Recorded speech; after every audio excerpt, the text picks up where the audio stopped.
যারা ইসলাম বিরোধী শক্তি, যারা ইসলামের ধ্বংস চায়, তারা চায় তাদের মুখের ফুৎকারে ইসলামের আলোকে তারা নিভিয়ে দিবে। কিন্তু আল্লাহর ফায়সালা হচ্ছে আল্লাহ তার দিনকে, দিনের জ্যোতিকে পূর্ণরূপে বিকশিত করবেন, যদিও এটা কাফেররা অপছন্দ করে। সুবহানাল্লাহ। এবং তিনি আল্লাহ তাআলা রাসূলকে প্রেরণ করেছেন হেদায়েত দিয়ে আর সত্য ধর্ম দিয়ে, দিনে হক দিয়ে, যাতে করে মানব রচিত যত ধর্ম আছে, মতবাদ আছে, সবকিছুর কবর রচনা করে এগুলোর উপরে আল্লাহ তাআলা দিন ইসলামকে বিজয়ী করতে পারেন, যদিও এটা মুশরিকদের কাছে খুব অসহনীয়। তাহলে এই আয়াত দুটি থেকে আমরা বুঝতে পারলাম যে ইসলামের বিজয় অবশ্যম্ভাবী। এই পৃথিবীতে ইসলামের বিজয়, অগ্রগতি, অগ্রযাত্রা কেউ ঠেকিয়ে রাখতে পারবে না। কিন্তু ইসলাম বিরোধীরা চায় ইসলামের অগ্রযাত্রাকে তারা নিভিয়ে দিবে, ইসলামের জ্যোতিকে মুখের ফুৎকারে নিভিয়ে দিবে। আওয়াজ করে বলেন তো, কাফিররা, ইসলাম বিরোধীরা মুখের ফুৎকারে আল্লাহর এই দিনের জ্যোতি বা আলোকে কি কখনো নিভাতে পারবে? বলেন, কোশ্চিনকালেও পারবে না। তারা নানা ষড়যন্ত্র করে, তারা নানা ধরনের চক্রান্ত করে, কুটো কৌশল করে,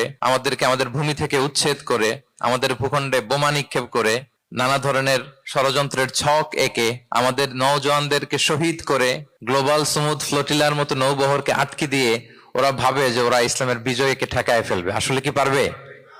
না। আল্লাহ বলেন, আমি ইসলামের জ্যোতিকে পূর্ণরূপে বিকশিত করবো। আল্লাহু আকবার।